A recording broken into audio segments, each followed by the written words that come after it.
Olá pessoal, sejam muito bem-vindos a mais essa aula de Biologia.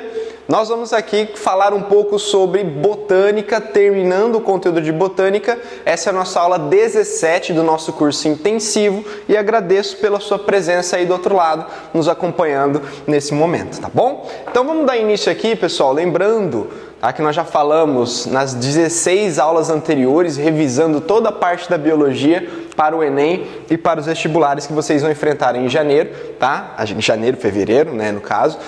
E aqui nós vamos falar um pouquinho sobre condução de seiva. Condução de seiva, entenda, seiva bruta e seiva elaborada.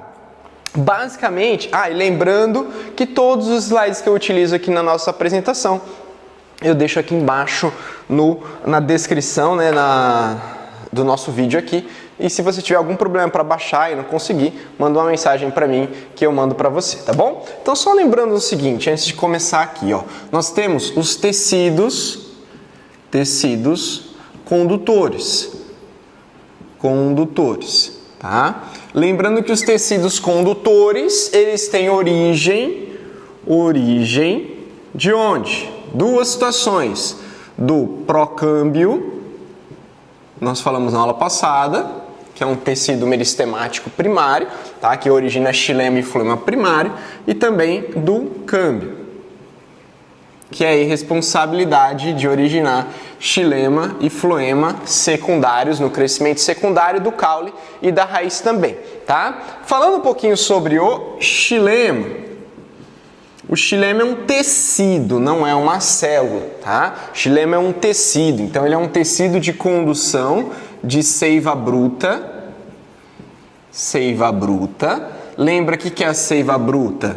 É a água do solo mais os sais minerais. É a água do solo mais os sais minerais, que é conduzida no quê? No sentido ascendente.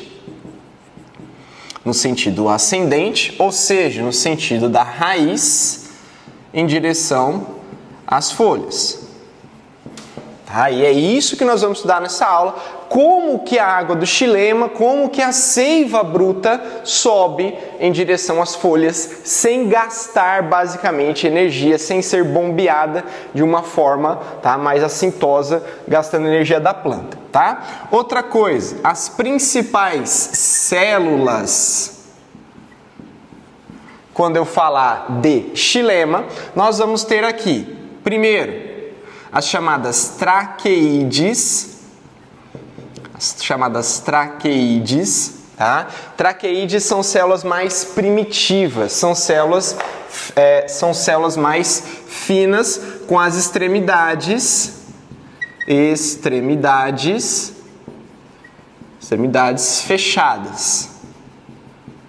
fechadas, tá? Eu vou explicar para vocês logo em seguida, tá? Essas traqueídeos, elas surgem nas pteridófitas, nas gimnospermas e se mantêm também nas angiospermas, só que nas angiospermas elas perdem um pouco a função porque elas serão substituídas, ou melhor, surgirá um outro tipo de célula que é mais avançada do que as traqueídeos, chamado de elemento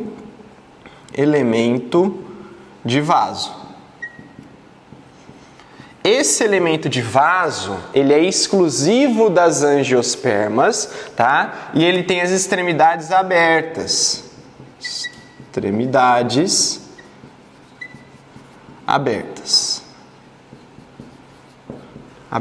Tá? Isso promove uma vantagem, uma eficiência muito maior na condução da seiva para as plantas, tá? Então, de novo, traqueíde tem nas pteridófitas, nas gimnospermas e também tem nas angiospermas. Elemento de vaso apenas nas angiospermas. Na verdade, assim, tem até uma aula que nós falamos sobre gímino e tinha um grupo lá, né? O último grupo das gimnospermas, que tinha uma espécie chamada de Welwitschia, né, um gênero, na verdade, que eu falei que era um grupo de transição entre gímino e anjo, porque naquelas Welwitschia, né, aquela planta meio estranha do deserto, que as folhas secas no chão, tá? Depois dá uma olhadinha naquela aula novamente, na aula do extensivo, elas já tinham elemento de vaso, então seria uma transição entre gímeno e angiosperma nesse caso, tá? Então, basicamente... e tem outra coisa, a gente tem também no xilema, além das células condutoras, essas duas são células condutoras, nós temos fibras de esclerênquima. Fibras de esclerênquima, tá? Que são aquelas fibras de sustentação. Veja, a planta não tem esqueleto, né? Ela não tem esqueleto. Então, o que faz uma árvore muito grande, de 40, 50 metros de altura, ficar em pé e ter muita resistência? Basicamente é o xilema. O xilema é o esqueleto da planta. O xilema que é a madeira. Isso aqui é xilema, tá? O xilema ele conduz e sustenta. Nós vimos na aula passada que dentro do xilema você tem o alburno e o cerne. O alburno é o xilema condutor e o cerne é o xilema não condutor, tá? Mas dentro do xilema, dentro de cerne e alburno, aí você tem microscopicamente traqueídeos que sustentam, conduz, porém as extremidades são fechadas, elementos de vaso que sustenta, conduz e as extremidades são abertas, e esclerênquima que apenas sustenta, não conduz. É a função básica do esclerênquima, tá? E aí, com relação à condução da seiva, nós vamos ter a seguinte situação. Com relação à condução. A condução da seiva, eu posso ter, primeiro, a partir da chamada pressão positiva da raiz, a pressão positiva da raiz. Depois eu tenho a capilaridade, tá? Capilaridade, isso é o assunto que nós vimos lá nas primeiras aulas do ano, depois revisamos no intensivo, tá? É quando você tem interação entre duas forças que atuam na molécula de água, que é a coesão, que é a ligação das pontes de hidrogênio de água com água, e a adesão, que é a ligação entre a água e outras moléculas polares. A junção da coesão mais a adesão gera capilaridade, que é o quê? A capacidade que a água tem de subir pelas paredes do xilema. Mas, basicamente, a mais importante aqui é a terceira, que seria a teoria da coesão-tensão.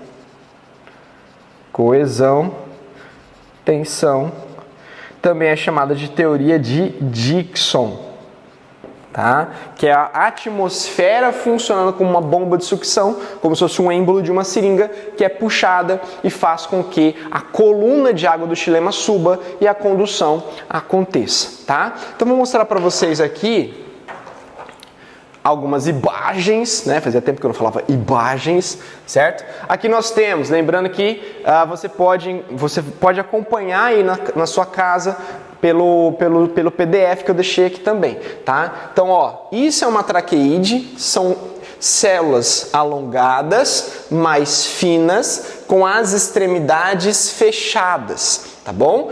Isso são elementos de vaso. São células mais largas, muitas vezes mais curtas, só que elas têm as extremidades abertas. E isso facilita muito a condução da seiva através do xilema.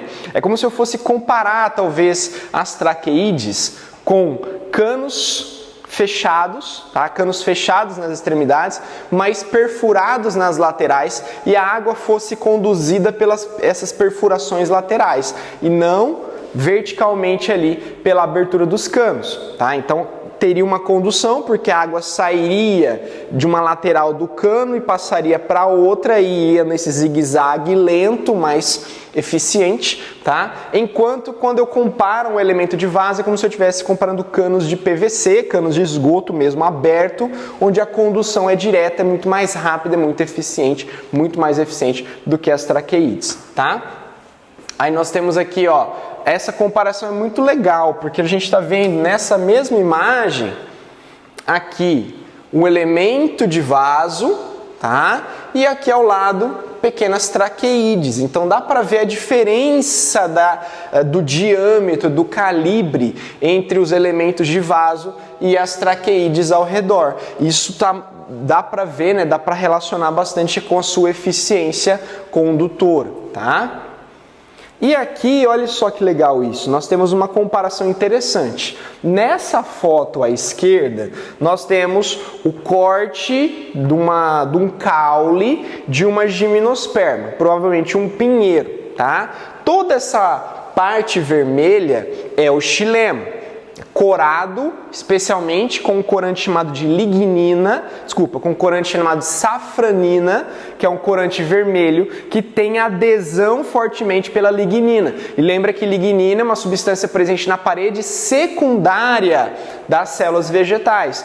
Tudo que se cora em vermelho, quando você vê uma imagem de anatomia vegetal, é lignina, indica que tem parede secundária. Muito provavelmente ou é xilema, ou é esclerênquima, ou então é suber, tá? Porque o que é morto é sex, lembra disso. Então veja, esses buraquinhos aqui, ó, todos alinhadinhos, são traqueídes distribuídas no xilema, são os canudinhos condutores de uma gimnosperma.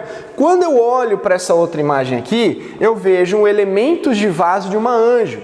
Então esses buraquinhos pequenininhos que vocês estão vendo aqui, também são traqueídes, também são pequenininhos, mas esses buracões aqui já são os elementos de vaso, com as eficiências muito maiores.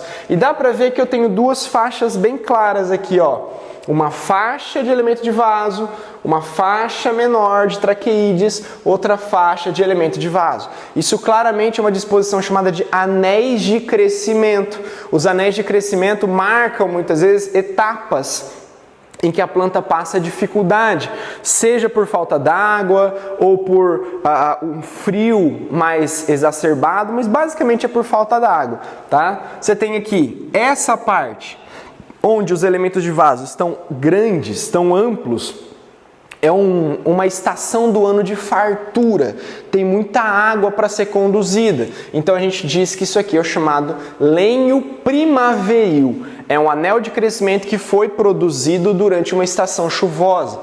Essa parte aqui, ó, que tem menos elementos de vaso, é uma parte de escassez, de economia, de estiagem. Vamos diminuir os elementos de vaso porque eu tenho pouca água para ser conduzida. Então isso aqui chama-se lenho estival, tá? Lenho estival. Lenho primaveril, lenho estival. Vamos imaginar então que eu tenho primaveril aqui e primaveril aqui.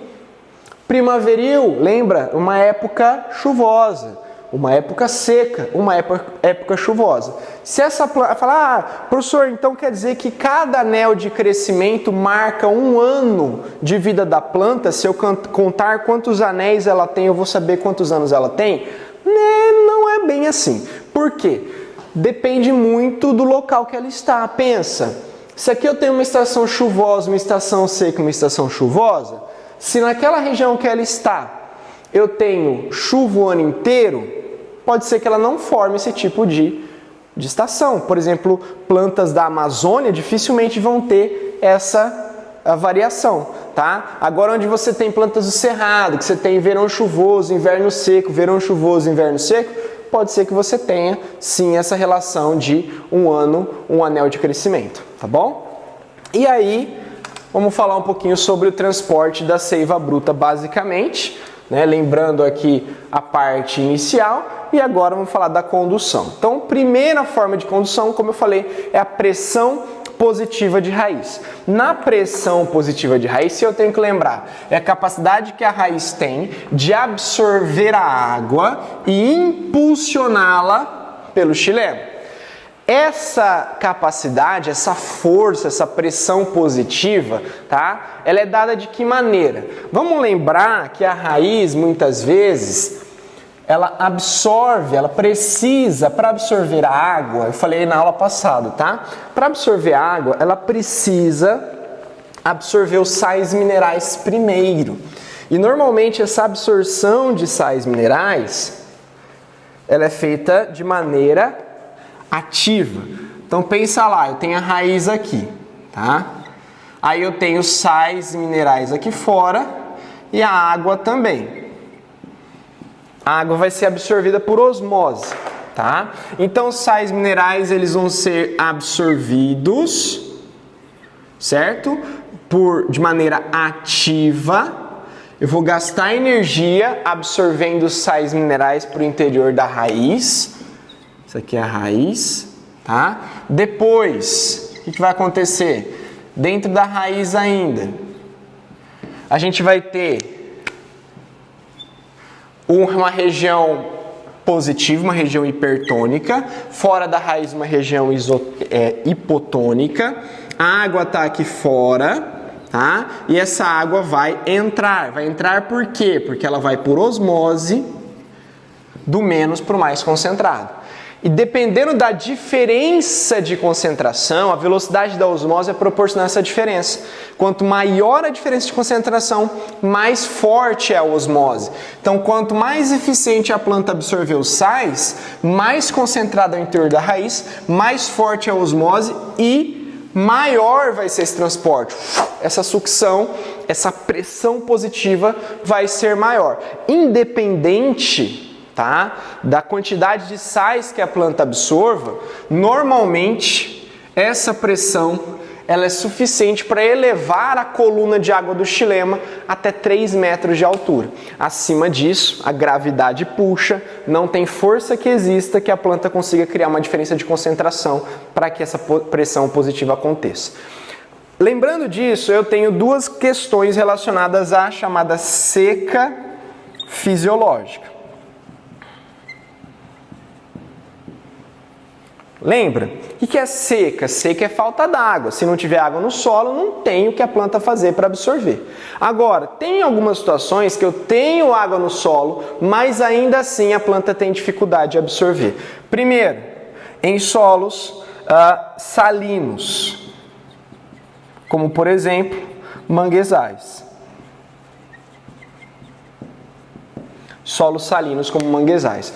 Pensa, num solo normal, tá? No solo onde você tem uma quantidade de sais aparentemente normal, se a planta fizer absorção ativa de sais, ela vai criar um gradiente de concentração maior do que fora e ela vai conseguir absorver por osmose. Agora, se ela já está num ambiente salgado, aquela lama com água do mar misturada ali, fatalmente o ambiente em si já é salgado mais do que o normal. Então, se ela tenta absorver os sais de maneira ativa, ela vai conseguir. Mas às vezes essa diferença não vai ser suficiente e ela vai ter dificuldade de absorver a água por osmose. Então, é claro que as plantas que já estão lá nos manguezais, elas já têm uma capacidade maior de absorção porque elas nasceram naquele local. Elas já tiveram adaptações, foram selecionadas para viver ali. Se eu pegar um ipê, que é característico do cerrado, e plantar numa região salina, numa região de manguezal, ele não vai sobreviver, porque ele não tem essa adaptação, ele não foi selecionado para aquilo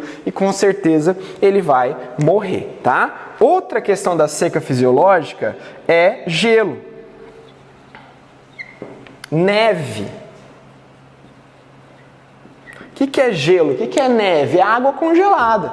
Se a água está congelada, pensa lá numa floresta de coníferas, né? Numa taiga, onde você tem, por exemplo, épocas do ano que fica tudo coberto de gelo. Quando está tão frio e está tudo coberto de gelo, mesmo que tenha água no solo, ela está congelada. Aí não adianta a planta absorver os sais para depois absorver por osmose, que não vai conseguir. Então isso aqui é chamada seca fisiológica. São plantas que têm algumas adaptações a suportar essa falta d'água, essa indisponibilidade de água, mesmo que ela exista, no caso dos manguezais ou também no caso das regiões geladas, tá bom? A outra forma, como eu citei, é a capilaridade. A capilaridade entra naquela parte das moléculas de água, naquelas forças de atração, tá? É a molécula, é a capacidade que a água tem de subir pelas paredes do xilema, isso chama-se adesão, quando ela vai aderir às paredes do xilema e puxando uma outra molécula, como se fosse uma escadinha de água, chamada de coesão. Isso pode fazer com que a água suba espontaneamente por 1 metro de altura até, tá? nós observamos esse tipo de processo quando você pega, por exemplo, um algodão seco e coloca a pontinha desse algodão na água. Se a água tiver corante, é melhor ainda, é mais facilmente observado. A hora que você colocar lá a pontinha do algodão na água, você vai perceber que a água vai subindo pelo algodão. É como se o algodão estivesse chupando a água, mas na verdade não é. Ele não está chupando a água está subindo pelo algodão por capilaridade. Até quando que ela subiria? Se eu tivesse um algodão de 1 metro de altura, dependendo da quantidade de água, ela teria capacidade de subir até 1 metro de altura nesse algodão, tá? Encharcar este algodão até 1 metro de altura através da capilaridade.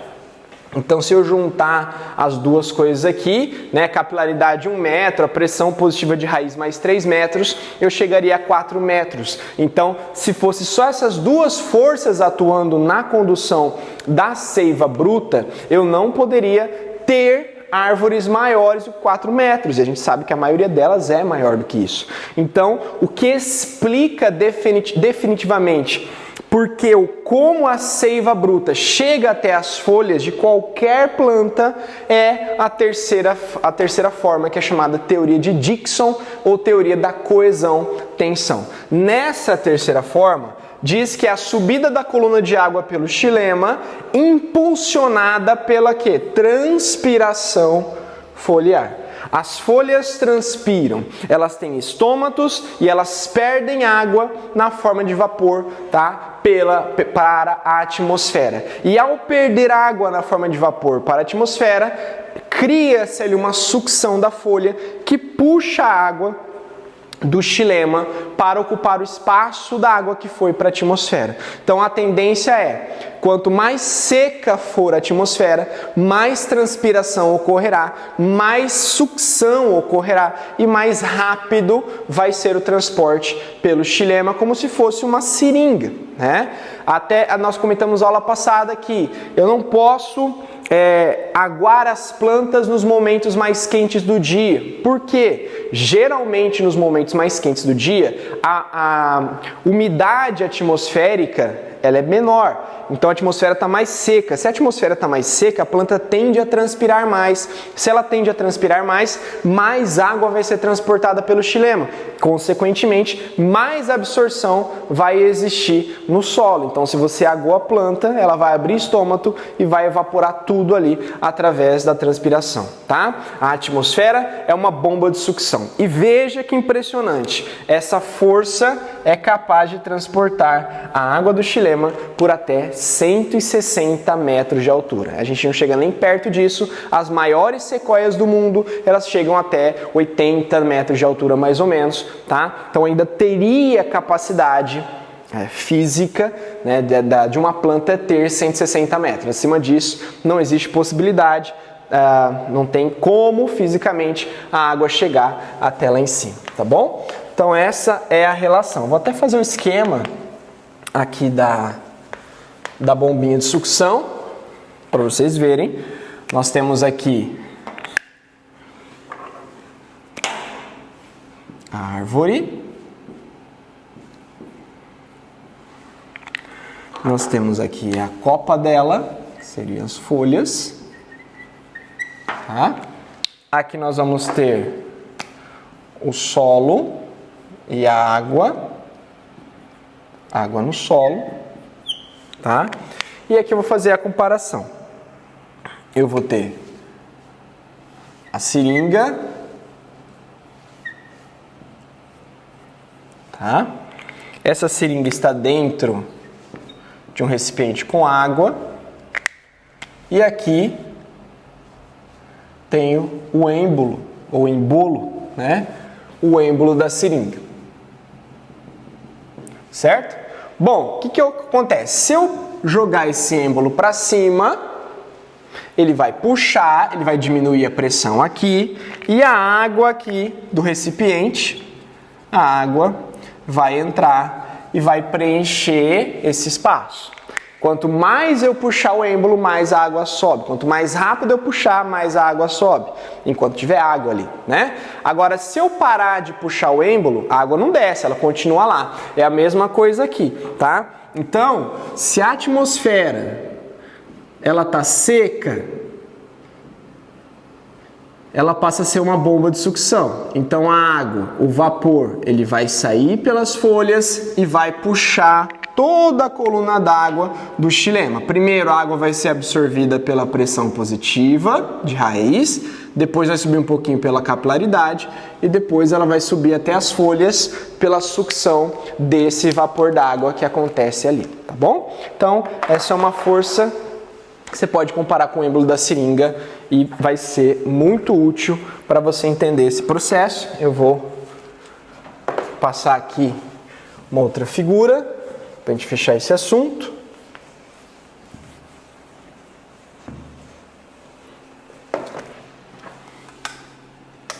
Olha lá. Então, transpiração pela atmosfera, as folhas perdem água na forma de vapor, a água da seiva bruta do xilema tem que sair para ocupar esses espaços dentro das folhas que foram deixados pela água na forma de vapor. Isso causa uma coluna de sucção, tá? Coesão, adesão, que vai puxando a água até, do solo, criando essa sucção, tá bom? Aqui mais uma vez, lembrando que isso já caiu no Enem, tá, gente? Essa parte de fisiologia de botânica já foi cobrada no Enem, então é um assunto que pode cair novamente. Se não cair a parte de xilema, pode cair a parte de floema, que a gente vai explorar daqui a pouco novamente, tá? Então, absorve pela pressão positiva, lembra? Simplasto e apoplasto, a condução aqui dentro, chega no xilema, começa a subir por capilaridade, depois vai até as folhas, puxado pela atmosfera da chamada coesão, adesão, tá bom? Coesão, tensão. Opa, apaguei ali. E aí tem o fenômeno de gutação. O fenômeno de gutação também está ligado com transporte, tá? Transporte de água no xilema. Só que o fenômeno de gutação é um fenômeno mais raro, ele não acontece todos os dias. O que acontece todos os dias? A transpiração. A transpiração foliar acontece todo dia, tá? E a planta tem que regular isso através dos estômatos.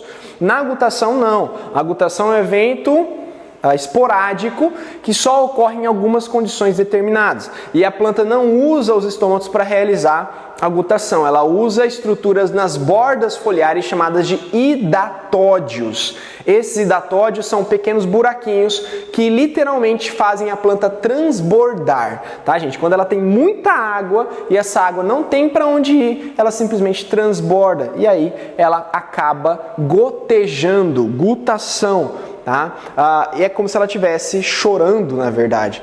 Isso é chamado de orvalho, muitas vezes, tá? Olha só. Eliminação de água líquida pelos bordos foliares através dos hidatódios, não é por vapor, por transpiração, certo? Aí nós temos as condições para que isso aconteça.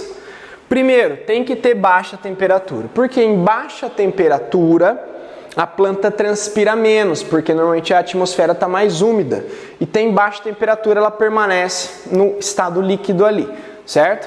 2. Umidade relativa do ar tem que ser alta, muito alta, por isso que geralmente é uma época chuvosa, um ambiente muito úmido, porque se a atmosfera estiver seca, a planta tende a transpirar e não a gotejar, tá? Terceiro, tem que ter muita água no solo. Tendo muita água no solo, aquele monte de água, aquela abundância de água, a tendência é que ela transborde, tá?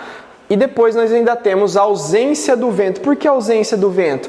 O vento também é um agente dessecante. O vento provoca mudança de estado da água, né? O vento provoca evaporação, provoca transpiração foliar. Por isso que em regiões onde existem muitas correntes de vento, as plantas muitas vezes têm pelos, têm tricomas nas folhas para criar uma barreira para evitar essa transpiração. E finalmente, o período noturno. noturno. O período noturno também está realizado. Geralmente você não vê o orvalho durante o dia. Você vê o orvalho na manhãzinha, na manhã cedo ali, tá? Que sucedeu uma noite mais fria, uma noite chuvosa, uma umidade muito alta e você vê a gutação acontecer. E depois, na hora que o sol sai, a atmosfera seca, em poucos minutos aquelas gotículas já evaporam e somem, tá? Olha que legal aqui, parece até montagem, mas não é. Cada bordinho foliar gotejando uma gotícula perfeita de água, lembrando que essas gotas perfeitas de água só podem ser formadas por uma propriedade da água que nós estudamos lá na primeira aula do ano, chamada de tensão superficial, que tem a ver também com a coesão entre as pontes de hidrogênio, entre as moléculas de água, né? Água com sabão, água com detergente não forma gota. Então, se você pegar um conta-gotas e delicadamente colocar uma gota d'água em cima de uma folha, ela fica redondinha, como uma gotinha perfeita. Agora, se você fizer isso com uma água com sabão ou com detergente, ela simplesmente vai explodir e vai escorrer, porque ela não tem essa tensão superficial, tá bom? Aqui nós vamos falar agora sobre o floema. Mesma coisa que eu falei sobre o xilema, eu vou falar sobre o floema. Então, no floema, também, né, ele é originado do procâmbio, do câmbio lá nos meristemas, crescimento primário, crescimento secundário, tá? O floema, ele conduz a seiva elaborada. A seiva elaborada. E o que vem a ser a seiva elaborada? É a água mais os açúcares. Esses açúcares, tá? Eles têm uma origem. Esses açúcares são originados de onde? Da fotossíntese.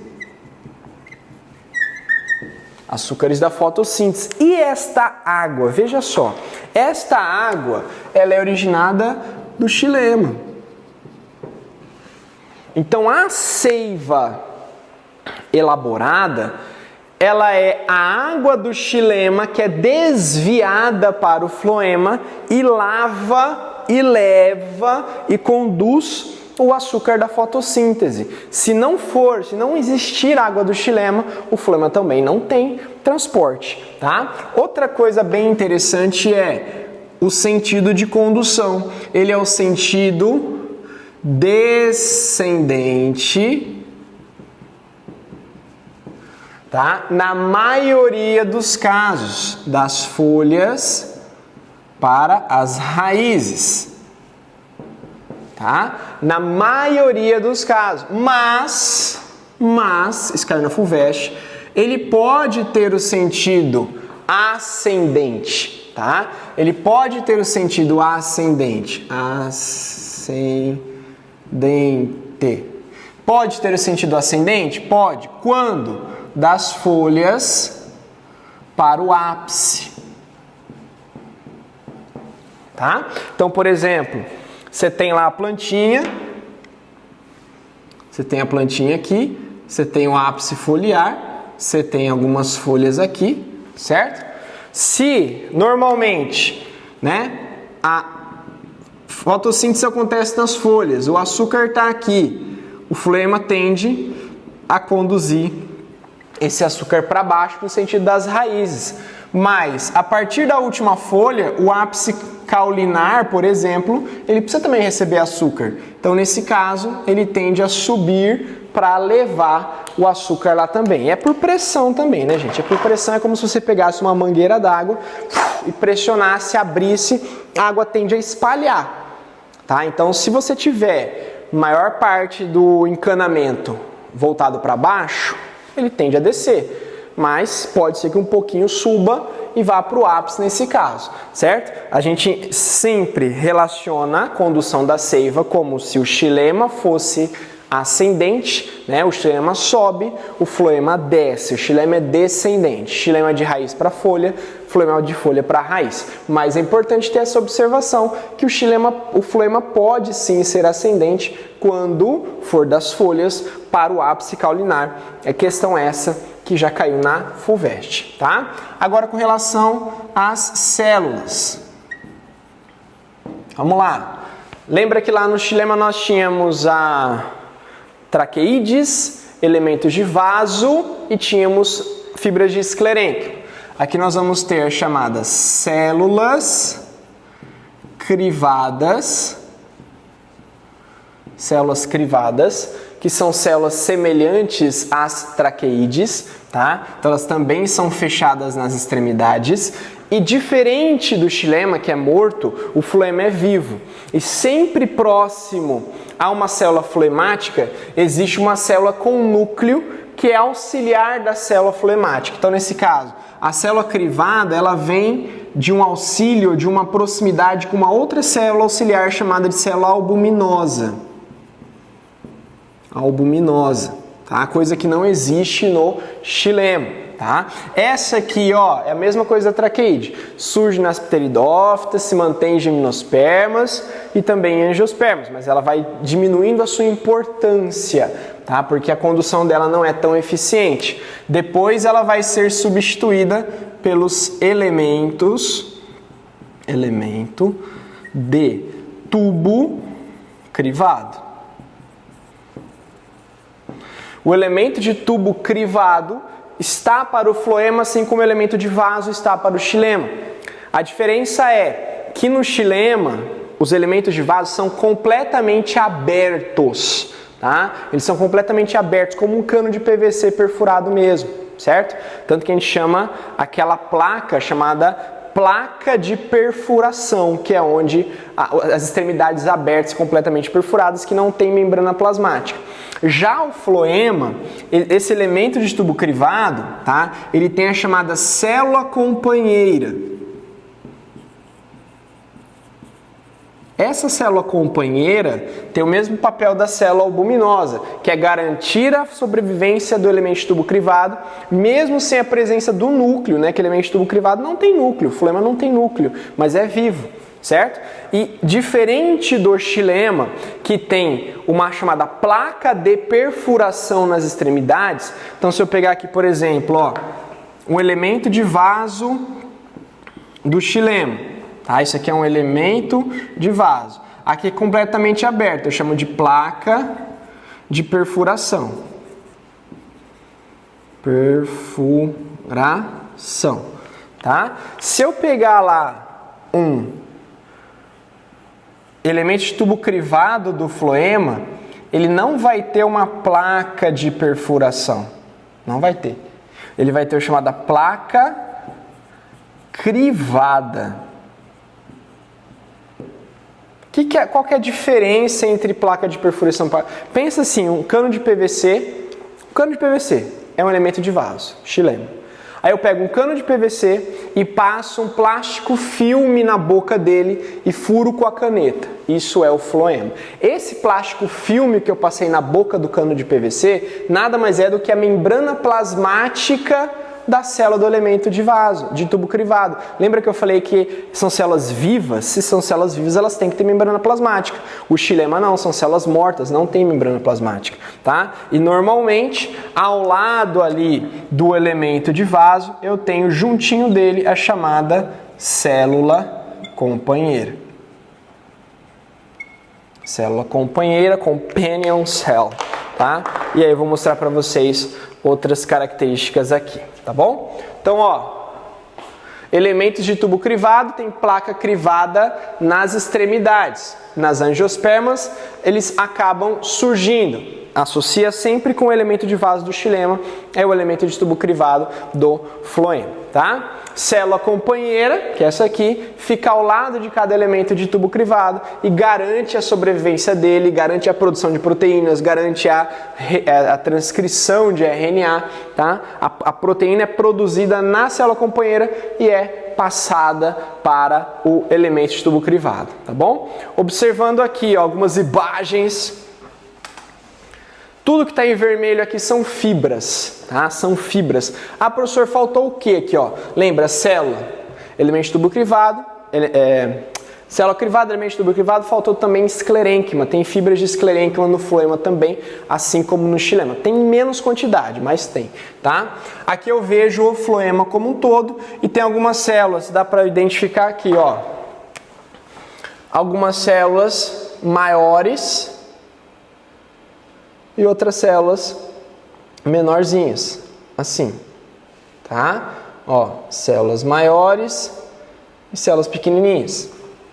Essas células maiores são os elementos de tubo crivado e essas células menores são as suas células companheiras. Lembrando que eu estou enxergando nesse corte transversal, tá? Aqui, elemento de tubo crivado, célula companheira. Elemento de tubo crivado, célula companheira. Veja que eu não tenho núcleo aqui dentro, não tenho metabolismo. O metabolismo fica na célula companheira ao lado. E aqui eu tenho as perfurações, isso aqui é parede celular, né, lamela média, e ali eu tenho uma membrana plasmática que passa no meio delas como aquele plástico filme que eu dei o exemplo, fiz a comparação entre o xilema e o floema, tá? E aqui nós temos a disposição deles, né, no caule. Lembrando aqui eu tenho um caule em crescimento primário, aí eu tenho, né, nesse caso, de fora para dentro, eu tenho floema, eu tenho o câmbio, que são aquelas células indiferenciadas, células meristemáticas que vão formar xilema e floema,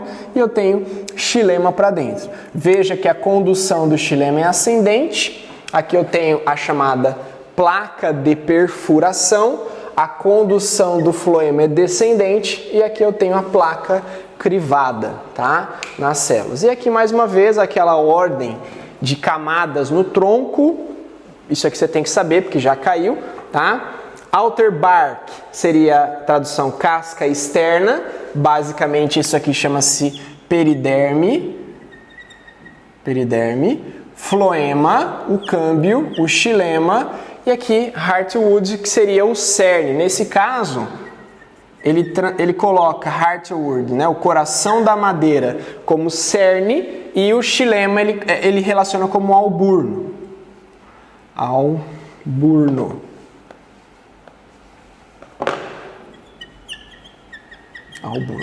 Tá? Mas eu posso tranquilamente chamar de xilema, como tanto o cerne quanto o alburno, não tem problema nenhum, tá bom? E aí, vamos falar um pouquinho sobre como o transporte da seiva elaborada, ele efetivamente acontece, tá? Se lá no xilema o transporte era por coesão, tensão, teoria de Dickson, aqui eu posso falar de teoria do fluxo em massa ou fluxo por pressão, ou ainda teoria de Münch, né, em alemão, então tem que fazer um biquinho para falar Münch, beleza?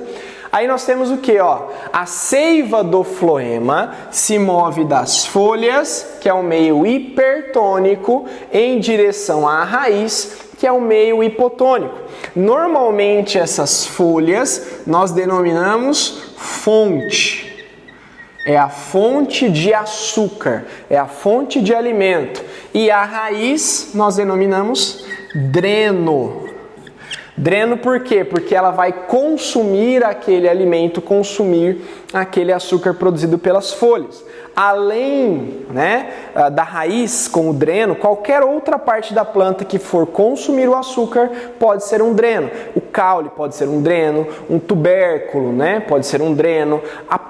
Um próprio fruto em crescimento é um tipo de dreno, porque ele vai drenar o açúcar da folha para concentrar no fruto, tá? Então tem essa relação.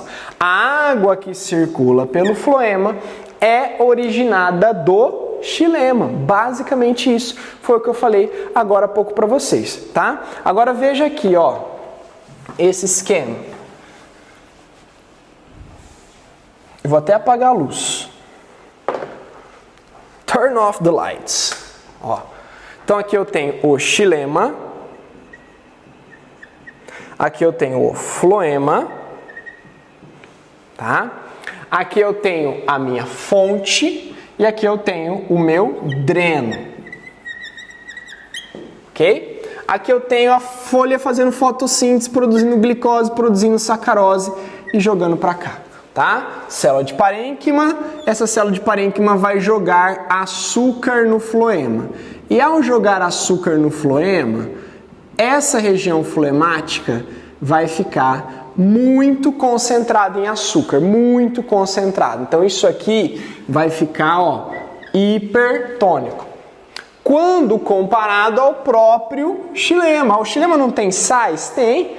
O xilema é o quê? Seiva bruta, água e sais minerais. Só que, em comparação lado a lado, o floema nesse momento está extremamente concentrado em sacarose, tá? Em açúcar. Enquanto que o xilema tem sais minerais aqui, mas tem menos quantidade. Isso vai fazer o quê, gente? Vai fazer com que a osmose... O que é a osmose? É a água querendo diluir. A água sempre quer diluir o outro meio. Ela não se conforma que aqui é menos, aqui é menos. Não, eu preciso deixar as duas igual, tá? Então, a água do xilema que está subindo. Para onde que a água do xilema está indo, hein? Lembra da teoria da coesão-tensão, a atmosfera pulsando lá e puxando a água? Essa água do xilema está indo para as folhas, está indo lá para ser transpirada, mas parte dela está passando aqui, ó. Opa, o que é essa concentração no xilema? Eu vou lá, né? Eu vou lá diluir. Fala, não, vamos lá para as folhas, vamos lá para o ápice, vamos lá. Não, eu vou lá diluir, eu não aguento ver essa concentração. E parte dela é desviada do xilema para o floema. E quando ela entra com uma certa velocidade, uma certa pressão. E ela sai arrastando a água, ela sai arrastando o açúcar e diluindo. É como se eu tivesse um montinho de açúcar aqui e fosse lavando esse açúcar até o outro lado, tá? Quando chega na raiz, já tem uma certa diluição lá, ela já está espalhada. E aí o açúcar começa a entrar na parte, né, na raiz, no dreno, onde ela vai ser absorvida. Terminou esse arrasto, o que acontece? A água do floema volta para o xilema, como se fosse um sistema fechado, um sistema de reaproveitamento. Ela não vai sair pela raiz e vai voltar para o solo. Então ela sobe pelo xilema, faz a curva, vem para o floema, arrasta o açúcar para a raiz. Acabou de arrastar, diminuiu a concentração. Aqui ficou menor a concentração porque o açúcar foi usado pela raiz, e aqui ficou maior porque o sal está vindo do solo. Aí a água volta para o xilema e se torna quase um sistema fechado entre xilema e floema aqui, tá bom? Então é dessa forma que ocorre o transporte de seiva elaborada no floema. Então está relacionado o que, gente? Quanto maior quando você tiver transpiração, vai ter água do xilema subindo, você vai ter transporte pelo floema. Se a transpiração parar, se o movimento de água no xilema parar, para também no floema. Isso aí é uma coisa que estão diretamente relacionados, tá bom? Esse outro experimento aqui também é um experimento bem famoso, né, feito por Munch, por esse pesquisador aqui. Ele já caiu em vários vestibulares de segundas fases, né? Ele tenta simular ali a questão da planta. Então, basicamente aqui, ele tem 1 m de sacarose e aqui ele tem 0,1 m. Então, aqui é como se fosse as folhas, altamente concentrada. Isso aqui é como se fosse a raiz, tá? Aqui é a água, ok? Esse tubo que leva a água da raiz para as folhas é como se fosse o xilema. E esse tubo que leva a água das folhas para a raiz é como se fosse o floema. Tá? Então o que acontece? Esse balão seria uma bexiga semipermeável, ou seja, ela é permeável à água, mas não é permeável aos sais. Então, tendo maior concentração aqui dentro, ó, hipertônico, a água, H2O aqui de fora, iria entrar nesse balão. Com alta pressão ela iria subir por esse cano carregando a sacarose até chegar na raiz. E esse balão aqui, ó, ele vai inflando porque ele vai recebendo água e vai recebendo os açúcares ou sais minerais também, tá? E aí a teoria de transporte pelo floema, a teoria da coesão-adesão. Desculpa, a teoria de Dickson ou teoria de Munch ou teoria do transporte em massa, tá bom? Aí nós temos, para fechar esse assunto, a parte de anelamento. O que é o anelamento, tá, gente? O anelamento é essa experiência feita por Malpighi, onde ele anelou a árvore, ou seja, ele fez um anel na casca e retirou essa casca. Quando ele retira a casca, ele está retirando tanto a periderme quanto o floema. E aí cria-se alguns problemas. Aqui, na parte superior da planta vai ficar mais bojuda, mais gordinha, mais inchada do que a parte inferior. Justamente porque a seiva elaborada estava descendo pelo floema e ela foi interrompida pelo anelamento. Então cria-se uma concentração de seiva nessa região inferior, criando esse abaulamento aí nessa região. Não há condução pelo anel, porque foi cortado, a parte inferior não recebe seiva e a raiz morre. A raiz morre, a planta morre. Tá? Então, se eu anelar uma planta dessa no tronco dela, no caule principal, ela vai morrer por falta de nutrientes para a raiz morre, depois a copa morre, tá bom? Se eu fizer isso com uma monocotiledônia, não acontece nada. Por quê? Lembra que monocotiledônia não tem um floema como um anel, ele tem feixes difusos. Se eu fizer um anelamento em uma palmeira, ela não morre, tá? Então assim, lembre-se disso, esse anelamento funciona para dicotiledôneas, que é a maioria das plantas que são de formato arbóreo. Se eu fizer um anelamento em uma monocotiledônia como uma palmeira, ela não morre, porque mesmo tirando o anel da casca, ainda lá no meio vai existir a condução de seiva bruta e seiva elaborada pelos feixes que ficaram no centro, que não existe nas dicotiledôneas. Então esse anelamento ele tem uma consequência apenas nas dicotiledôneas, tá? A seiva bruta ainda circula em direção às folhas, porque o xilema é interno, então o xilema vai ainda estar passando, mas a seiva elaborada não chega até as raízes, porque eu removi este floema com o anelamento, tá?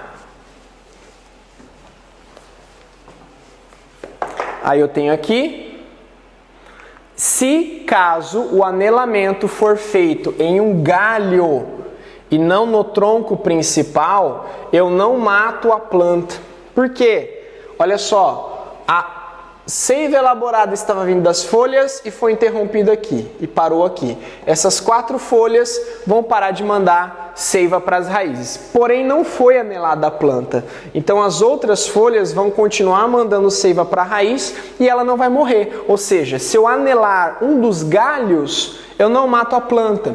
Porém, em compensação, eu concentro o açúcar nos frutos deste galho. Então, já que esse açúcar não pôde ir para o tronco principal, ele volta e é concentrado aqui. Então, se você quiser criar frutos mais doces, é só anelar o galho. É claro que isso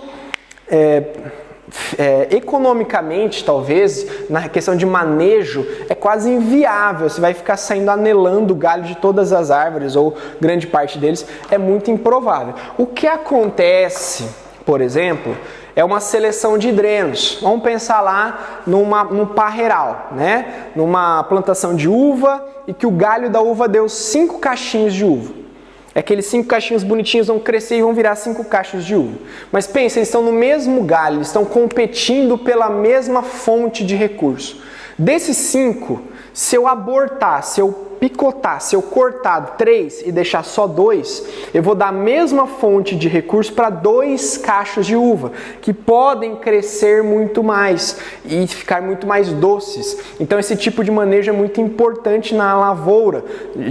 Geralmente vai se realizar podas e esse sacrifício de alguns frutículos para que os que permaneçam fiquem maiores, mais doces e valham mais na hora da venda, tá? Então tem esse manejo também de extrema importância, tá bom? Agora nós vamos falar, pessoal, da parte de hormônios vegetais, tá? Nós vamos entrar numa parte de hormônios vegetais e vamos continuar a nossa aula, tá bom? Vou tomar uma água e vamos voltar como hormônios vegetais.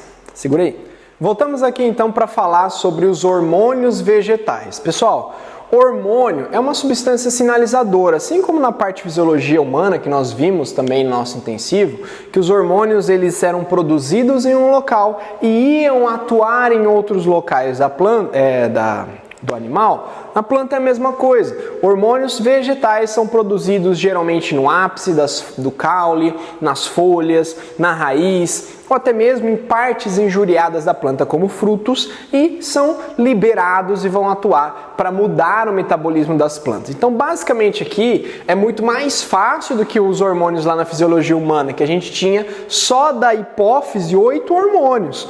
Aqui nós temos ao todo, pelo menos aqueles que nós estudamos, né, na botânica, 5 hormônios, que são eles: auxina, citocinina, giberilina, etileno e ácido abscísico. São 5 hormônios, sendo que o principal deles é a auxina. Prof, olha, eu não consigo lembrar dos 5 hormônios, eu não vou ter tempo de estudar. Qual hormônio eu preciso lembrar? Gente, todos. Só que se você tivesse que escolher um, eu escolheria a auxina, porque a auxina tem muito mais funções que qualquer outro desses hormônios aqui. Tanto que eu listei esse monte de função das auxinas para vocês e daqui a pouco eu vou mostrar uma tabela para falar dos outros 4 hormônios, tá? O tempo que eu vou gastar para falar de auxina vai ser muito maior do que por falar dos outros 4 hormônios, tá bom? Então, basicamente, como eu comentei, nós temos os hormônios que atuam sobre crescimento e desenvolvimento das plantas, e esses são os 5 principais hormônios vegetais, tá? O primeiro deles é a auxina. A auxina é uma classe de hormônios, tá bom? É como se eu falasse assim, esteroide. Dentro dos esteroides eu tenho a testosterona, eu tenho o estrógeno, eu tenho o cortisol, tá? Então a auxina é uma categoria, uma classe de hormônio. Dentro das auxinas eu tenho o AIA, que é o ácido indol acético, eu tenho o AIB, que é uma auxina artificial muito usada no manejo de plantas. Ele é produzido no ápice do caule, lá nas folhas e nas sementes. Então pensa, ápice do caule, ápice das folhas, lá em cima, como é que ele é transportado? Descendo pelo floema, tá? E aí eu tenho os efeitos da auxina, que são esses 6 aqui. O primeiro deles, promove o crescimento de caule e de raiz. É um crescimento que a gente chama de alongamento, tá? É um crescimento por alongamento. Deixa eu fazer um negócio aqui, dar um black. É um crescimento por alongamento. Então, por exemplo, se eu tiver aqui uma célula vegetal cúbica, tá? Cúbica, a auxina vai promover com que ela cresça, ela se alongue, ok? E assim todas as células se alongando dessa forma promove um crescimento da planta. O caule, ele é resistente, tá? O caule, ele é resistente. Quando alguém é resistente a uma substância, você precisa ter uma concentração maior de auxina para esse cara aqui, para ele poder crescer, tá? A raiz, ela é sensível. Se ela é sensível, você precisa ter uma concentração menor de auxina para ela poder crescer. Então, obviamente, se eu der a mesma concentração de auxina para o caule e para a raiz, não vai dar certo. É igual dose de remédio. Você não pode dar a mesma concentração para um adulto para uma criança. Se você der a concentração de um remédio de um adulto para uma criança, ela pode passar mal. Se você der a mesma concentração de um remédio de uma criança para um adulto, não vai fazer efeito. É basicamente isso, tá? Então a auxina, como ela é produzida lá no ápice caulinar, ela vem descendo pelo floema, o caule recebe uma dose maior de auxina, a raiz recebe uma dose menor. E isso faz com que ambos cresçam de maneira harmônica, tá? Mas a concentração ótima para o caule crescer faz a raiz não crescer. A concentração ótima para a raiz crescer não estimula o caule. Então deixa eu ver se dá para ligar aqui. Ó, o próximo. Nesse caso, ó, eu tenho aqui esse gráfico é clássico, né? Aqui, ó, concentração de auxina. A concentração que é ótima para a raiz nem fez o caule começar a crescer. A concentração que é ótima para o caule já fez a raiz ser inibida nesse caso, tá bom? Então, é relacionado a isso, a função da auxina. Uma outra coisa relacionada com a auxina tá o quê? Movimentos vegetais de foto e de geotropismo, tá? Lembra que os movimentos de tropismo são crescimentos, tropismo, fototropismo.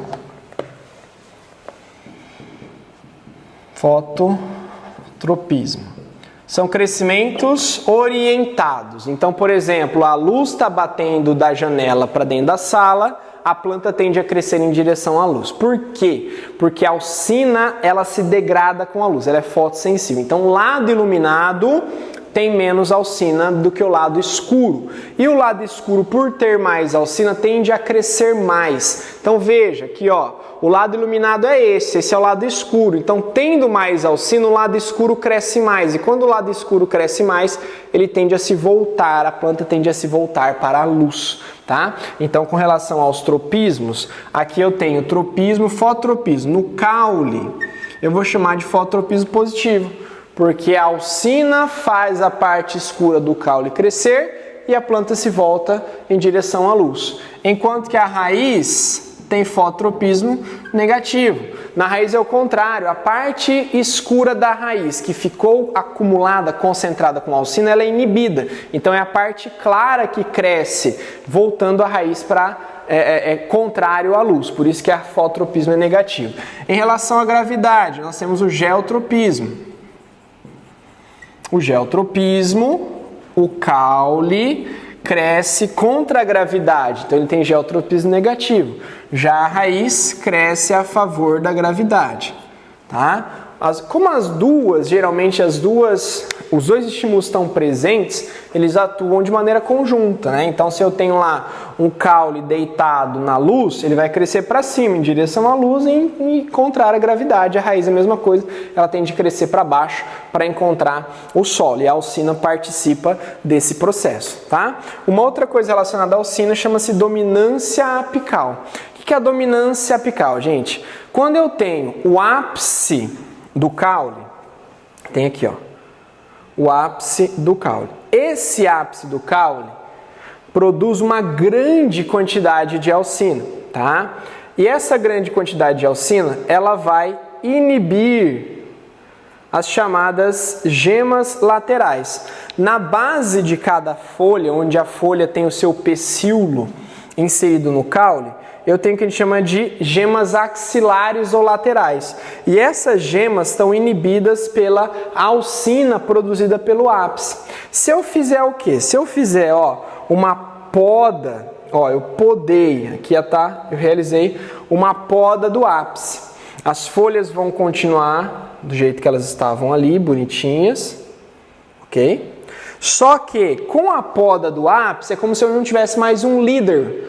Cadê o líder que produzia alcina? Não tem mais. Então, cada uma dessas gemas axilares, elas acabam se tornando uma nova gema apical. Então, elas crescem, ó.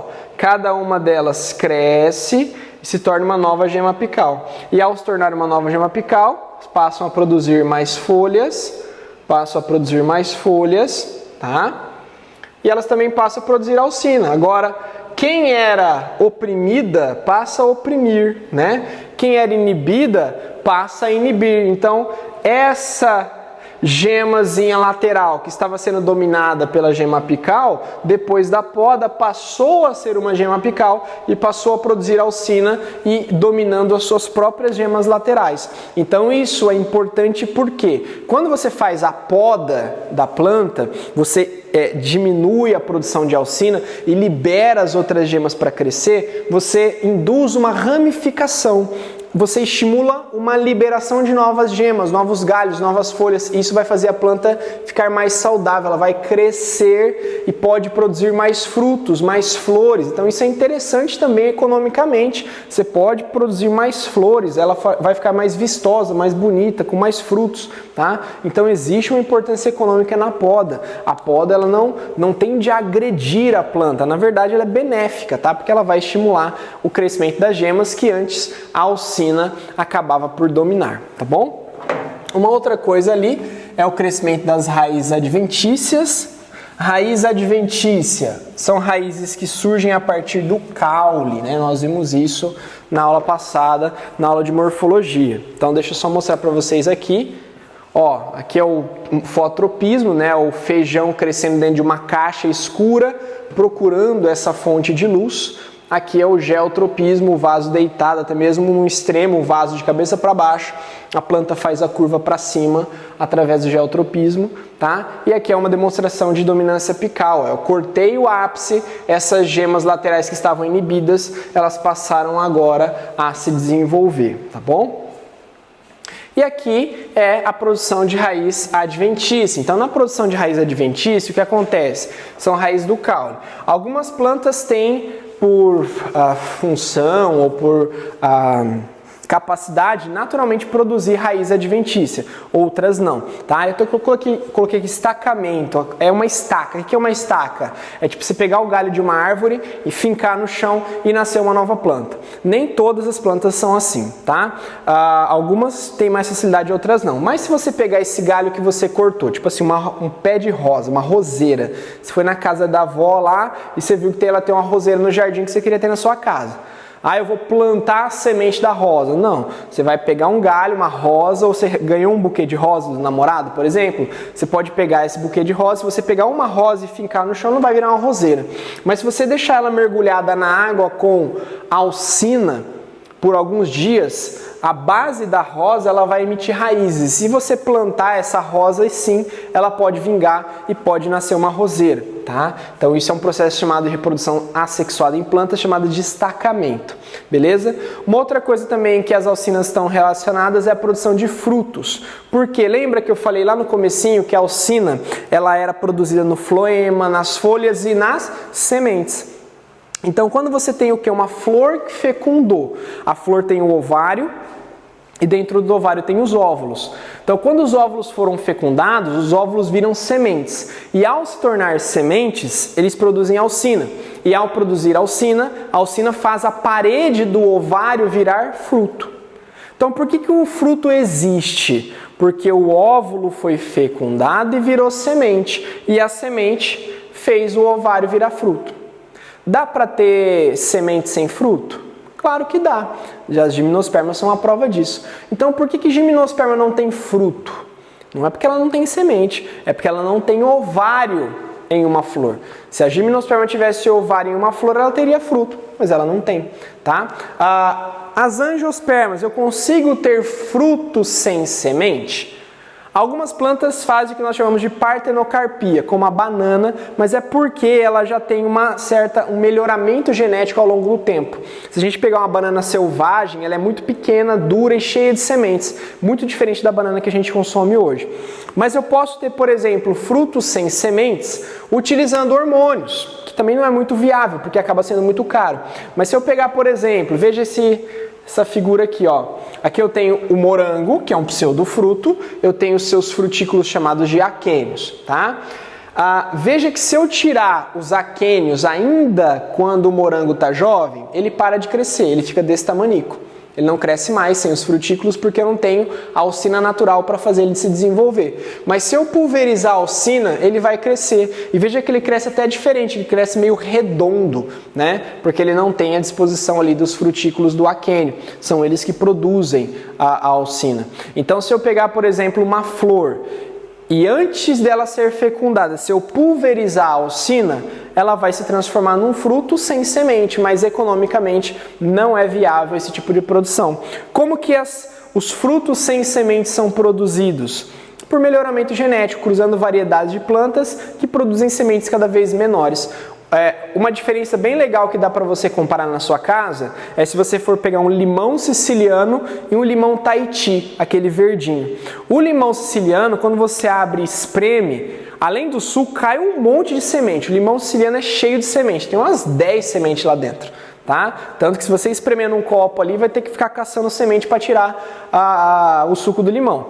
Agora o limão Tahiti são pouquíssimas sementes. As variedades que estão tendo de limão Tahiti atualmente, você corta, ele praticamente não tem semente. Você espreme o bicho ali, não tem semente nenhuma. Tá? Então, pra gente é muito mais prático do que ficar arrancando semente do limão. A planta em si nem tanto, porque o fruto serve para produção, proteção e disseminação das sementes. Tá bom? E a última função aqui da alcina é a abscisão foliar. Na verdade, ela não provoca a abscisão foliar. A falta dela provoca a abscisão foliar, tá? Então, por exemplo, quando eu tenho uma planta jovem, eu tenho muita alcina. Uma folha jovem, eu tenho muita alcina. Lembra, a alcina é produzida onde? Nas folhas, no ápice e nas sementes. É transportada pelo floema. Então, se eu tenho uma folha jovem, eu tenho muita alcina. Conforme essa folha vai envelhecendo, ela diminui a produção de alcina e ela aumenta a produção de etileno. Apesar de a gente falar de abscisão foliar, não tem nada a ver com o ácido abscísico. O ácido abscísico é um outro hormônio que foi confundido na sua função e ele basicamente ficou famoso por uma coisa que ele não faz, né? Tipo assim, o ácido abscísico ele faz a queda foliar. Ele não faz, mas ele ficou conhecido como isso. Não, mas depois é aquela história, né? Se você conta uma mentira várias vezes, ela vira uma verdade. Depois para você fazer essa história voltar ao contrário, ela é difícil. Igual falar que o Palmeiras não tem mundial. Isso é uma mentira absurda. Só que as pessoas ficam repetindo essa mentira e as pessoas acham que é verdade. Aí para você voltar, né, para falar que o mundial, o primeiro campeão mundial, as pessoas acabam falando que não é. É a mesma coisa do ácido abscísico. Ele não tem nada a ver com a abscisão foliar, mas ele continua sendo chamado de ácido abscísico até hoje. Tá? Então não é o ácido abscísico que provoca a abscisão, é a queda de alcina e aumento do etileno. Tanto que quando a folha começa a ficar senil, começa a perder o verdinho dela, o vigor, ficar meio amarelado. Se você for lá e pulverizar a alcina, ela volta ao estado jovem. É como se ela revivesse, revigorasse, porque a alcina provoca esse efeito nela, tá bom?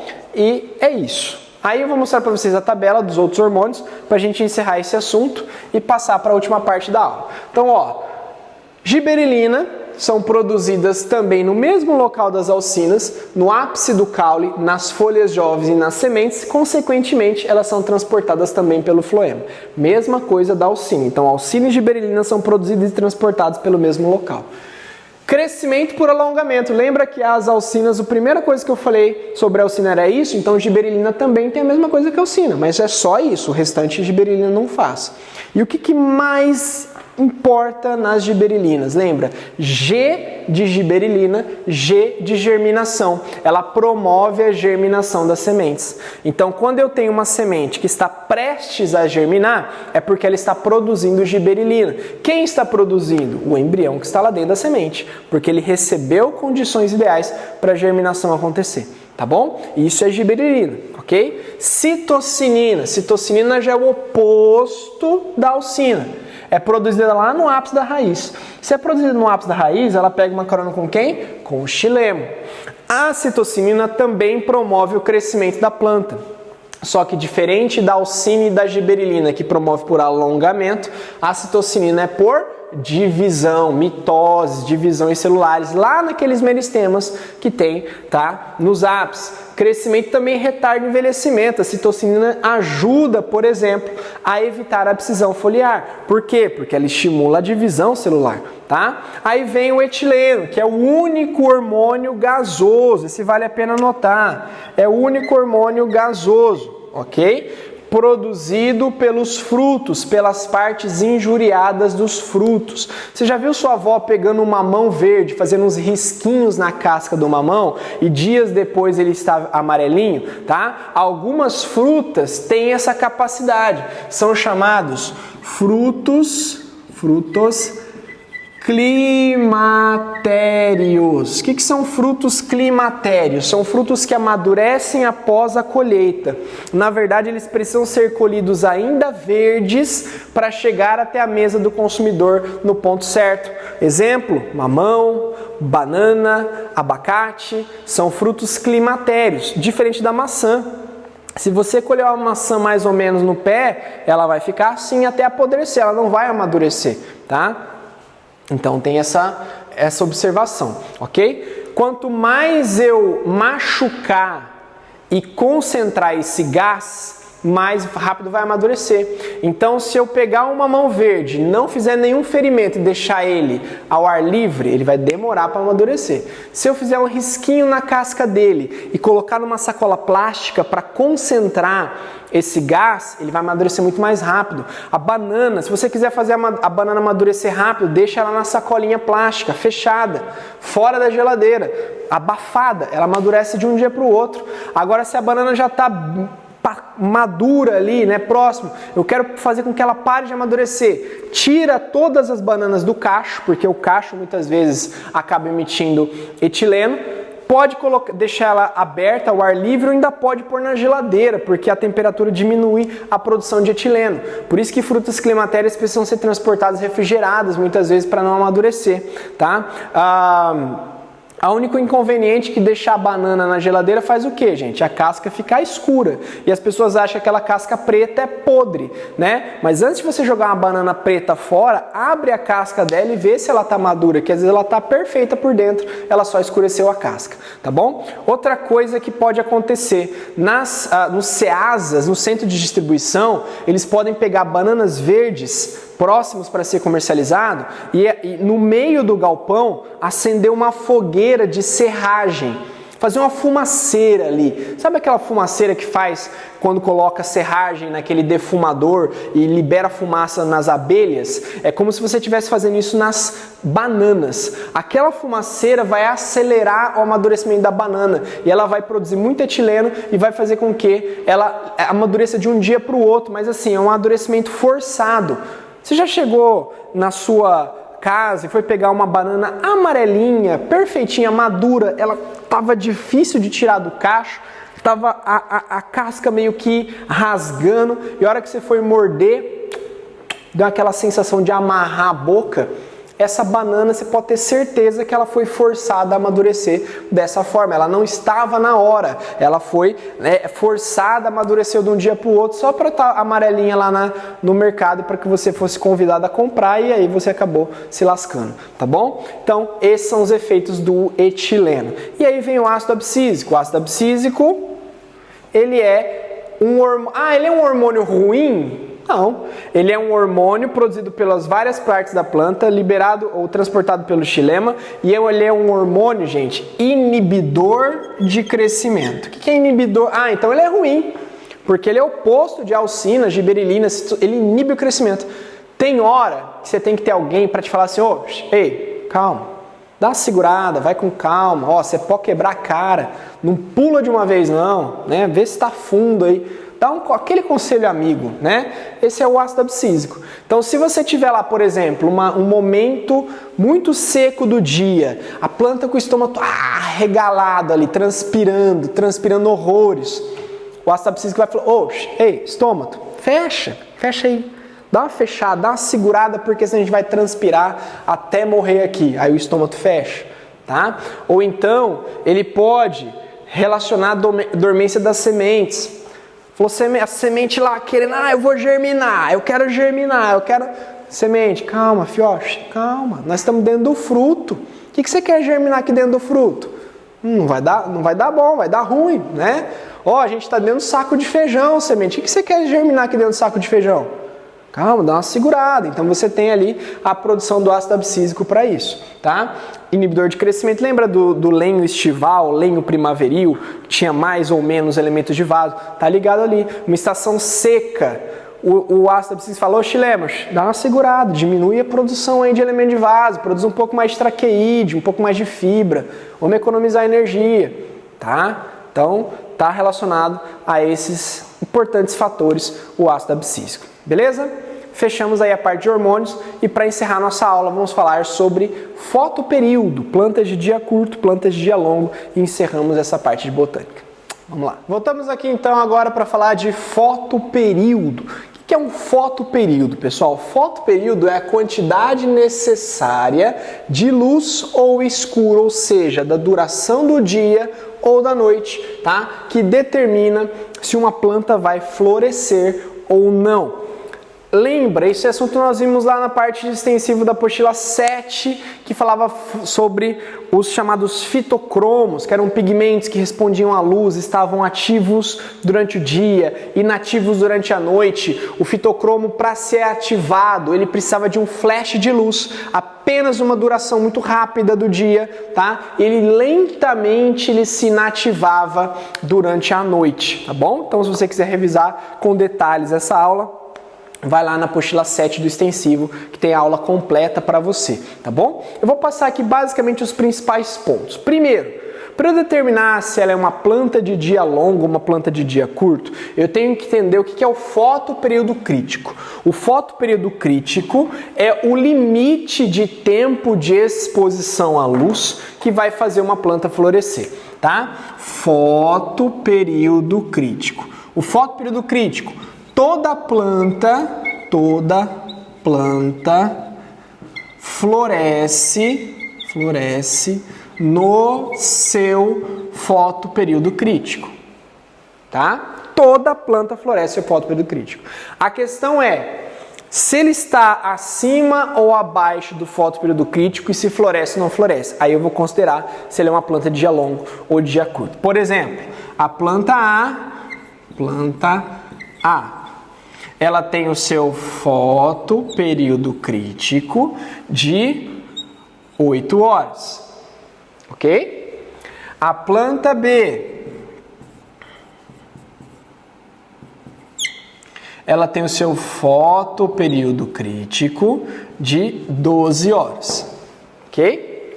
Se eu der 8 horas de luz, ó, o dia, a luz foi de 8 horas. Então, essa planta A floresce. A planta B, eu dei o dia de 12 horas. Então, a planta B floresce. Tudo bem? Aí, o que acontece? Vamos imaginar que eu tenha as duas no mesmo ambiente e a duração do dia foi de 10 horas. As duas estão no mesmo ambiente e a duração do dia foi de 10 horas, tá? Então, ó, se eu tive um dia com 8 horas, ela floresceu porque o fotoperíodo crítico dela é de 8. A outra com 12 horas floresceu porque o fotoperíodo crítico dela é de 12. É como se o fotoperíodo crítico fosse um limite. Eu preciso definir se ele é um limite máximo ou um limite mínimo. Como é que eu defino? Agora, as duas plantas foram colocadas numa duração de dia com 10 horas. O que aconteceu? A planta A floresceu. A planta B também floresceu. As duas floresceram. Ah, não mudou nada. Aqui floresceu, aqui também. Não, mudou. Por quê? 10 horas é acima do fotoperíodo crítico de 8. Então, se 8 horas é um limite e com 10 horas ela floresceu, nesse caso, para essa planta é um limite mínimo. Então, eu posso dizer que a planta A é uma planta de dia longo. Por que ela é uma planta de dia longo? Porque ela floresce no seu fotoperíodo crítico e acima dele. Se eu colocar para ela 8 horas, ela floresce. Se eu colocar 7 horas, ela não floresce mais. Tá? A planta B, ela floresceu no seu fotoperíodo crítico e abaixo dele. Ou seja, ela é uma planta de dia curto. Porque ela floresceu abaixo do seu fotoperíodo crítico, tá? Não quer dizer que planta de dia curto floresce abaixo de 12 horas e planta de dia longo floresce acima de 12 horas. Isso vai depender da determinação do fotoperíodo crítico, tá bom? Ah, prof, e se no exercício não tiver o fotoperíodo crítico? Geralmente aí você estabelece um padrão de 12 horas de fotoperíodo crítico. Tá? Mas se houver essa descrição, tá bom? Aí você tem que acertar, porque muitas vezes quando ele pensa nessa coisa, nessa forma, ele fala, a planta A floresce com 8 horas de luz, você pensa que 8 horas é menor que 12, então ela é de dia curto, tá bom? E não é bem assim. Então, primeiro você tem que estabelecer o fotoperíodo crítico, que é o limite. E depois a comparação você vai ver se ele é o limite para baixo ou o limite para cima. E aí você vai determinar se ele é planta de dia curto ou planta de dia longo, tá? Então, a planta que floresce acima do seu fotoperíodo crítico, ela é de dia longo. Ou ela é de noite curta. Quer dizer que ela acaba precisando de uma quantidade menor de horas de noite para fazer essa conversão e florescer. E a planta que floresce abaixo do seu fotoperíodo crítico, ela é considerada de noite longa, tá? Então essa é a sua classificação, tá bom? Então aqui eu ainda tenho plantas neutras que independe da época do ano, comprimento de dia e de noite, elas florescem de qualquer jeito, porque o fitocromo não exerce uma função tão definitiva na floração. Então tomate, feijão, milho, para eles não tem tempo ruim, plantou, tem água, tem luz, o ano inteiro está florescendo, tá? Agora eu tenho plantas de dia curto ou de noite longa, que geralmente são plantas que florescem no inverno, tá? Picão, morango, crisântemo. É claro que hoje com tecnologias de manipulação das plantas, de criação, cultivo em estufas, praticamente você produz o ano todo morango. Tinha época que você não tinha morango na cidade. Ah, não é época de morango, né? Hoje você tem. É claro que o morango é muito caro. Tem épocas muito caras, tem épocas mais baratas, depende da quantidade de produção, tá? É muito caro produzir morango o ano inteiro, por isso que a caixinha de morango custou R$8 no mercado, tá bom? As plantas de dia longo, teoricamente, são aquelas que florescem mais na parte do verão, onde os dias são maiores, não necessariamente, tá? Espinafre, trigo, alface, cevada são exemplos de plantas de dia longo, tá bom? Então aqui tem relacionado ao seu fitocromo, então o fitocromo R, que é o fitocromo inativo, o fitocromo F, que é o fitocromo ativo, à noite lentamente o F vira R e durante o dia imediatamente ele é ativado. Aí vem dessa situação, ó. Olha aqui um exemplo de exercício que vocês podem encontrar, tá? A linha tracejada é um fotoperíodo crítico. Ele não fala o tempo, mas ele fala que aqui tem 24 horas, aqui está tracejada, e presumo eu que seja 12 horas, mas ele não falou. Aí ele mostra aqui, ó. Essa é a planta A. Veja que o dia é maior do que o fotoperíodo crítico dela. Ela não floresceu. O dia é menor que o fotoperíodo crítico dela. Ela floresceu. Então, isso é uma planta de dia curto. Tudo bem? O dia é maior que o fotoperíodo crítico dela e ela floresceu. Se o dia for menor que o fotoperíodo crítico dela, ela não floresceu. Então, nesse caso, ela é uma planta de dia longo. O que pode acontecer é o seguinte, gente. Se você tiver um flash de luz no meio da madrugada, você interrompe toda a conversão feita do pôr do sol até aquele momento. Lembra? É lentamente. Então, se a planta começou a conversão 7 horas da noite, 3 horas da manhã você vai lá e acende a luz das estufas. Puf! Programa lá um timer para acender a luz no meio da madrugada. Todas aquelas horas de conversão com a radiação presente ali vai por água abaixo. Então ela transforma a noite em dia. E isso dá para manipular as plantas dessa forma. Então veja aqui, ó. Esta é uma planta de dia curto. O dia é longo. Se o dia é longo, ela não floresce. O dia é curto, ela floresce. Essa é uma planta de dia longo. O dia é longo, ela floresce. O dia é curto, ela não floresce. Mas eu quero manipulá-la. Veja, esse flash de luz no meio da madrugada faz toda essa barra escura se tornar dia. Ou seja, nesse momento, um dia que era curto virou um dia longo. Se um dia que era curto, tá? Um dia que era curto, a planta deveria florescer, ela virou um dia longo, ela passa a não florescer. Mesma coisa aqui. Se um dia que era curto, ela não florescia, o dia que é longo, no caso aqui, o dia que é curto, ela não deveria florescer. Mas o flash de luz transforma esse dia curto em dia longo, que faz a planta florescer. Então eu posso manipulá-la dessa forma e acabar produzindo mais flores em épocas do ano, tá? Que elas não deveriam aparecer. Tudo bem? É isso. Então encerro a nossa aula 17 do intensivo, encerro a parte de botânica. Espero que vocês tenham gostado da nossa aula. Qualquer dúvida me chame, tá, gente? Faltam 2 aulas para encerrar o nosso intensivão. Semana que vem, ó, batidão aí para estudar para a ciência da natureza para a prova do Enem. Tá bom, gente? Um grande abraço, bons estudos e até a próxima. Tchau, tchau.